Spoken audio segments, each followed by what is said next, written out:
Good morning. Last લેક્ચરમાં આપણે સમૂહ 15ના તત્વની ગુણધર્મની વાત કરી હતી. એમાં ઓક્સિડેશન આંકમાં વિડીયો તમારો અટકી જાય છે. ઓક્સિડેશન આંકથી શરૂઆત કરું છું. સમૂહ 15ના તત્વના રાસાયણિક ગુણધર્મમાં એનો ઓક્સિડેશન આંકની વાત કરીએ તો 15મા સમૂહના તત્વની સામાન્ય ઇલેક્ટ્રોન રચના છે NH2NP3. પી કક્ષકમાં એની પાસે 3 ઇલેક્ટ્રોન છે, NH2NP3. તો અથવા તો એ અષ્ટક પૂર્ણ કરવા માટે 3 ઇલેક્ટ્રોન મેળવે તો એનો ઓક્સિડેશન આંક -3 બને. 5 ઇલેક્ટ્રોન ગુમાવે તો એનો ઓક્સિડેશન આંક +5 બને. અને જો 3 ઇલેક્ટ્રોન ગુમાવે તો એનો ઓક્સિડેશન આંક +3 બને. તો એનો સામાન્ય ઓક્સિડેશન આંક -3 +5 અને +3 હોઈ શકે. હવે +3 કેવી રીતે હોય તો એના માટે -3 અને +5 તો તમે સમજો છો કે કાં તો એ 5 ઇલેક્ટ્રોન ગુમાવે અથવા તો એ 3 ઇલેક્ટ્રોન મેળવે. તો જે +3 ઓક્સિડેશન આંક છે એ નિષ્ક્રિય યુગ્મ અસરને કારણે હોય. નિષ્ક્રિય યુગ્મ અસર. નિષ્ક્રિય યુગ્મ અસર કોને કહેવાય કે સમૂહમાં ઉપરથી નીચે તરફ જઈએ તો નાઇટ્રોજનની અથવા તો 15મા સમૂહના તત્વની ઇલેક્ટ્રોન રચના આપણે આવી લખીએ છીએ NH2 અને NP3. તો ઉપરના સમૂહના જે તત્વ છે નાઇટ્રોજન, ફોસ્ફરસ, એમાં એક એક કરીને આ 5 ઇલેક્ટ્રોન મુક્ત કરી શકાય, એટલે એનો ઓક્સિડેશન આંક +5 કહેવાય. પણ જેમ જેમ સમૂહમાં તમે ઉપરથી નીચે તરફ જાઓ છો એમાં ઇલેક્ટ્રોનનું જે યુગ્મન છે NH2નું ઇલેક્ટ્રોન યુગ્મન એને તોડવું મુશ્કેલ બનતું જાય છે. જેમ જેમ સમૂહમાં ઉપરથી નીચે તરફ જાઓ છો એમ આ ઇલેક્ટ્રોન યુગ્મને તોડવાનું અઘરું પડે છે. અને એટલે નીચેના તત્વ, સમૂહની નીચેના તત્વ NP3ના 3 ઇલેક્ટ્રોન તો સરળતાથી મુક્ત કરી શકે છે, પણ આ 2 ઇલેક્ટ્રોન મુક્ત નથી કરતા. અને એટલે નીચે જાઓ એમ એનો ઓક્સિડેશન આંક +5 ને બદલે +3 થતો જાય છે. આ જે ઇફેક્ટ છે એને નિષ્ક્રિય યુગ્મ અસર કહેવાય. તો તમે ઓવરઓલ એવું સમજી શકો કે જે 15મા સમૂહના તત્વ છે એને તમને કોમન 3 ઓક્સિડેશન આંક મળી શકે. કાં તો એ -3 હોય અથવા તો +5 હોય અને નિષ્ક્રિય યુગ્મ અસરને કારણે એનો ઓક્સિડેશન આંક +3 પણ હોઈ શકે. હવે આપણે જો પર્ટિક્યુલર એક એક તત્વના ઓક્સિડેશન આંકની વાત કરીએ તો નાઇટ્રોજનના ઓક્સિડેશન આંક માટે -3 તો હોય જ. દાખલા તરીકે NH3 લઈએ તો એમાં નાઇટ્રોજનનો ઓક્સિડેશન આંક -3 છે. નાઇટ્રોજનના ઓક્સાઇડમાં નાઇટ્રોજનની જ્યારે ઓક્સિજન સાથે પ્રક્રિયા કરું છું, નાઇટ્રોજનની ઓક્સિજન સાથે જ્યારે પ્રક્રિયા કરું છું તો મને N2O, NO, NO2, N2O3, N2O4, N2O5 આટલી ટાઈપના સંયોજન મળી શકે. તમે જુઓ અહીંયા નાઇટ્રોજનનો ઓક્સિડેશન આંક થશે +1, અહીંયા નાઇટ્રોજનનો ઓક્સિડેશન આંક +2 છે, NO2માં નાઇટ્રોજનનો ઓક્સિડેશન આંક +4 છે, N2O3માં નાઇટ્રોજનનો ઓક્સિડેશન આંક +3 છે, N2O4 એ NO2નો દ્વિઅણુ છે કે જ્યાં પણ નાઇટ્રોજનનો ઓક્સિડેશન આંક +4 છે, અને N2O5માં નાઇટ્રોજનનો ઓક્સિડેશન આંક +5 છે. તો જ્યારે નાઇટ્રોજનના ઓક્સાઇડ સંયોજનની અથવા તો ઓક્સિજન સાથેના નાઇટ્રોજનના સંયોજનની વાત કરીએ તો +1, +2, +3, +4 અને +5 બધા જ ઓક્સિડેશન આંક તમને નાઇટ્રોજનના મળે. તો નાઇટ્રોજનના શક્ય ઓક્સિડેશન આંકમાં ઓક્સિજન સાથે નાઇટ્રોજનના શક્ય ઓક્સિડેશન આંક +1, +2, +3, +4 અને +5. એ સિવાય -3 તો નાઇટ્રોજનનો હોય જ. પણ જો નાઇટ્રોજનના ઓક્સિડેશન આંકની હેલોજન સાથે વાત કરું, હેલાઇડ નાઇટ્રોજનના, હેલોજન સાથે નાઇટ્રોજનના ઓક્સિડેશન આંકની વાત કરું તો હેલોજન સાથે નાઇટ્રોજનનો +1, +3, +5 +4 આટલા ઓક્સિડેશન આંક મળે છે. પણ હેલોજન સાથે નાઇટ્રોજનનો +5 ઓક્સિડેશન આંક મળતો નથી. નાઇટ્રોજનના એવા હેલાઇડ નથી મળતા કે જેમાં નાઇટ્રોજનનો ઓક્સિડેશન આંક +5 હોય. કેમ એવું હોય? કારણ કે નાઇટ્રોજનની પાસે નાઇટ્રોજનની ઇલેક્ટ્રોન રચના છે NH2 NP3 2s2 2p3. Nitrogen electron રચના 2s2 2p3. તો અહીંયા એની પાસે એક S કક્ષક છે અને 2p ની 3 એટલે 3p કક્ષક છે. એક એની 2s ની એક કક્ષક અને 2px 2py અને 2pz એટલે 2p ની 3 કક્ષક. તો ટોટલ એની પાસે 4 કક્ષકો છે. અને કોઈ પણ તત્વની મહત્તમ ધન સંયોજકતા અથવા તો એનો મહત્તમ સંયોજકતા કેટલી હોઈ શકે? એની પાસે જેટલી કક્ષક હોય એટલી એની મહત્તમ સંયોજકતા હોઈ શકે. તો અહીંયા નાઇટ્રોજન પાસે 4 જ કક્ષક છે. ડી કક્ષકનો નાઇટ્રોજનમાં અભાવ છે કારણ કે એ બીજા આવર્તનું તત્વ છે. નાઇટ્રોજન બીજા આવર્તનું તત્વ છે એટલે એની પાસે ડી કક્ષકનો અભાવ છે. એટલે એની પાસે ટોટલ 4 જ કક્ષક છે. તો એનો મહત્તમ એની સંયોજકતા 4 થી વધારે ના હોઈ શકે. અને એટલે NF5 અથવા તો NX5 જેવા સંયોજન કે જ્યાં નાઇટ્રોજનની સંયોજકતા 5 થઈ જાય છે એવા સંયોજન નાઇટ્રોજન બનાવતું નથી. તો જ્યારે નાઇટ્રોજનના હેલોજનની વાત કરીએ છીએ તો નાઇટ્રોજનનો હેલોજન સાથેનો ઓક્સિડેશન આંક +5 ના હોય, +3 હોઈ શકે, +1 હોઈ શકે, +4 હોઈ શકે. આ થયા તમારા નાઇટ્રોજનના ઓક્સિડેશન આંકની વાત. હવે આપણે ફોસ્ફરસના ઓક્સિડેશન આંકની વાત કરીએ છીએ. તો નિયમ પ્રમાણે ફોસ્ફરસનો -3 ઓક્સિડેશન આંક દાખલા તરીકે pH3 કે જેને આપણે ફોસ્ફીન કહીએ છીએ એ શક્ય છે. ફોસ્ફરસનો +5 ઓક્સિડેશન આંક નિયમ પ્રમાણે સમૂહમાં 15મા સમૂહનું તત્વ છે એટલે મહત્તમ ધન ઓક્સિડેશન આંક એનો 5 હોઈ શકે. દાખલા તરીકે PCl5 લઈએ તો અહીંયા ફોસ્ફરસનો ઓક્સિડેશન આંક +5 છે. તમે જુઓ NCl5 નથી બનતો પણ PCl5 બને છે. કેમ? કારણ કે ફોસ્ફરસની ઇલેક્ટ્રોન રચના તમે જુઓ તો 3s2 3p3 છે અને ફોસ્ફરસની 3d કક્ષક ખાલી છે. ફોસ્ફરસ ત્રીજા આવર્તનું તત્વ છે એટલે એની ઇલેક્ટ્રોન રચના આપણે લખીએ તો 3s2 3p3 અને એની 3d કક્ષક ખાલી છે. તો એની પાસે ટોટલ અવેલેબલ કક્ષકો કેટલી? તો 3s ની 1, 3p ની 3 અને 3d ની 5. એમ ટોટલ એની પાસે 9 કક્ષક શક્ય છે. એની પાસે અવેલેબલ કક્ષક ફોસ્ફરસ પાસે 9 છે.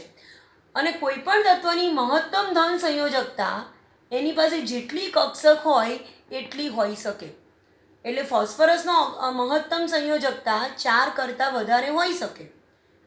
અને એટલે ફોસ્ફરસ PCl5 અહીંયા એની સંયોજકતા 5 છે તો ફોસ્ફરસનો PCl5 શક્ય છે પણ નાઇટ્રોજનનો NCl5 શક્ય નથી.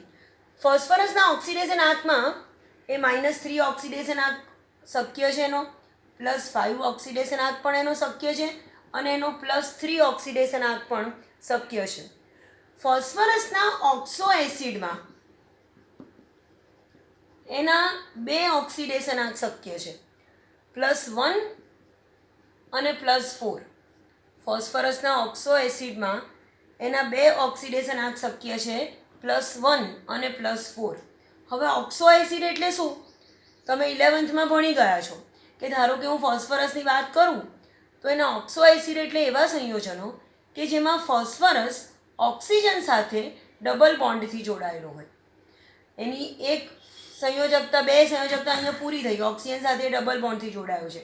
એ સિવાય એની બાકીની સંયોજકતા OH અથવા તો બીજા કોઈ સમૂહ વડે પૂરી થયેલી હોય. આ તમારી પાસે H3PO4નું બંધારણ થઈ ગયું અને આ જે છે એ ફોસ્ફરસનો ઓક્સો એસિડ કહેવાય. તો જે પણ ફોસ્ફરસના શક્ય ઓક્સો એસિડ છે એમાં ફોસ્ફરસનો ઓક્સિડેશન આંક +1 અથવા તો +4 હોઈ શકે. આ થઈ આપણી ફોસ્ફરસના ઓક્સિડેશન આંકની વાત. આગળ વધું આર્સેનિક, એન્ટીમની અને બિસ્મથ માટે.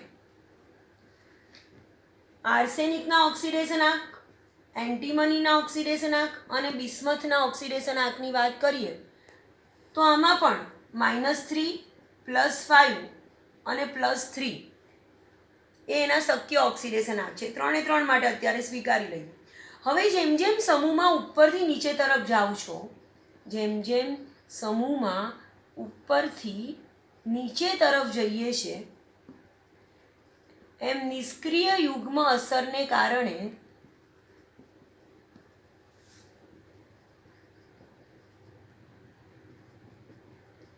ઓક્સિડેશન આંકમાં 2નો ઘટાડો થતો જાય છે. બધા સમૂહમાં કોમન આ વસ્તુ કે કોઈ પણ સમૂહમાં તમે ઉપરથી નીચે તરફ જાઓ એમ ઉપરનાના શક્ય ઓક્સિડેશન આંક કરતાં નીચેના તત્વના ઓક્સિડેશન આંકમાં 2નો ઘટાડો થાય. એટલે નાઇટ્રોજનનો +5 સ્થાયી હતો, નાઇટ્રોજનનો +5 ઓક્સિડેશન આંક સ્થાયી છે.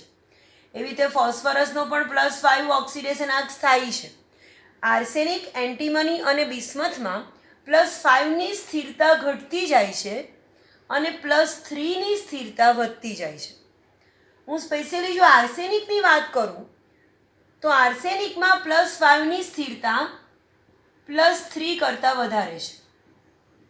આર્સેનિકના પણ 3 શક્ય ઓક્સિડેશન આંક છે, -3, +5 અને +3.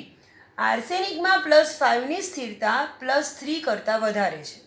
પણ જો એ જ વસ્તુ એન્ટીમની માટે વાત કરું તો એન્ટીમની એ સમૂહમાં વધારે છેલ્લેથી બીજું તત્વ, તો અહીંયા પણ 3 ઓક્સિડેશન આંક તમને મળશે, -3, +5 અને +3. પણ સ્પેશિયલી એન્ટીમની માટે +3ની સ્થિરતા +5 કરતાં વધારે છે. એન્ટીમની માટે આ જુઓ, આર્સેનિક એવું તત્વ છે કે જેમાં +5 વધારે સ્થાયી છે અને નીચે જાઓ છો એમ નિષ્ક્રિય યુગ્મ અસરને કારણે +5ની સ્થિરતા ઘટતી જાય છે અને +3ની સ્થિરતા વધતી જાય છે. અને એટલે આર્સેનિક કરતાં એન્ટીમનીમાં +5 કરતાં +3 વાળા સંયોજનો વધારે સ્થાયી છે. અને હું જ્યારે બિસ્મથની વાત કરું તો બિસ્મથમાં +5 ખાલી બિસ્મથનો BiF5 એક જ બિસ્મથનું એવું સંયોજન છે, ફક્ત એક જ, કે જેમાં બિસ્મથનો +5 ઓક્સિડેશન આંક સ્થાયી છે. બિસ્મથનો +5 ઓક્સિડેશન આંકવાળું ખાલી એક જ સંયોજન મળે છે આપણને, BiF5. એ સિવાય બીજા કોઈ બિસ્મથનો ઓક્સિડેશન આંક +5 જોવા નહીં મળે. બિસ્મથનો +3 ઓક્સિડેશન આંક સ્થાયી છે અને બિસ્મથમાં -3 ઓક્સિડેશન આંક મળતો જ નથી. બિસ્મથનો -3 નહીં મળે. કેમ? કારણ કે -3નો મતલબ શું કે એણે 3 ઇલેક્ટ્રોન મેળવવાના છે. જ્યારે તત્વ 3 ઇલેક્ટ્રોન મેળવે તો એનો ઓક્સિડેશન આંક -3 થાય. પણ બિસ્મથ તો તમે જોયું આગળ કે ધાતુ છે અને ધાતુ હંમેશા ઇલેક્ટ્રોન ગુમાવવાની વૃત્તિ ધરાવે, ધાતુ ઇલેક્ટ્રોન મેળવે નહીં. એટલે બિસ્મથ 3 ઇલેક્ટ્રોન મેળવીને -3 ઓક્સિડેશન આંક બનાવતો નથી. તો તમે જોયું કે બિસ્મથનો ખાલી એક જ ઓક્સિડેશન આંક તમને જનરલી જોવા મળશે, +3, અને +5 વાળું ખાલી BiF5. આ આપણે કોમન 15મા સમૂહના તત્વના ઓક્સિડેશન આંકની વાત કરી. હવે એમાં બીજી એક વસ્તુ બહુ ધ્યાન રાખવા જેવી છે કે 15મા સમૂહના તત્વમાં નાઇટ્રોજન જે છે એ એસિડિક માધ્યમમાં વિષમ પ્રક્રિયાઓ આપે છે. વિષમ પ્રક્રિયાઓ એટલે તમે 11મા ધોરણમાં રેડોક્સ ચેપ્ટરમાં વિસમીકરણ રેડોક્સ પ્રક્રિયા શીખી ગયા છો. અહીંયા શું થાય, સમીકરણ આવું મળશે તમને, 3HNO2 gives HNO3 plus NO. અહીંયા નાઇટ્રોજનનો ઓક્સિડેશન આંક +3 છે. HNO2માં તમે શોધજો નાઇટ્રોજનનો ઓક્સિડેશન આંક +3 આવશે અને HNO3માં નાઇટ્રોજનનો ઓક્સિડેશન આંક +5 આવે અને NOમાં નાઇટ્રોજનનો ઓક્સિડેશન આંક +2 આવે. પ્રક્રિયા શું થઈ, HNO2નું વિઘટન થઈ ગયું એસિડિક માધ્યમમાં નાઇટ્રોજનના +3 ઓક્સિડેશન આંકવાળા HNO2નું વિઘટન થઈ ગયું અને +5 અને +2 ઓક્સિડેશન આંકવાળા 2 સંયોજનો મળ્યા. અહીંયા શું થયું, +3માંથી +5 બન્યો. એટલે આ તમારી ઓક્સિડેશન અર્ધ પ્રક્રિયા થઈ. અને સાથે સાથે +3માંથી +2 પણ બન્યો. અહીંયા તમારી રિડક્શન પ્રક્રિયા થઈ.